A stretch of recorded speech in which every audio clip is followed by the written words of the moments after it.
Welcome to our channel.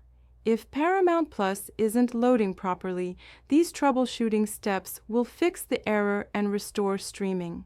Step 1. Test your internet speed. Paramount Plus requires 4 megabits per second for streaming and 10 megabits per second for live content. Step 2. Close the Paramount Plus app completely.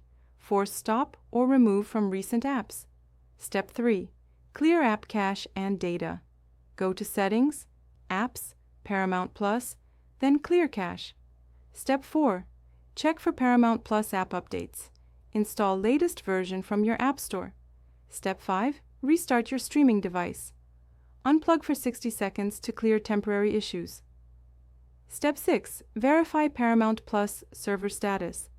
Visit downdetector.com for service outage information. Step 7. Log out and log back into your account.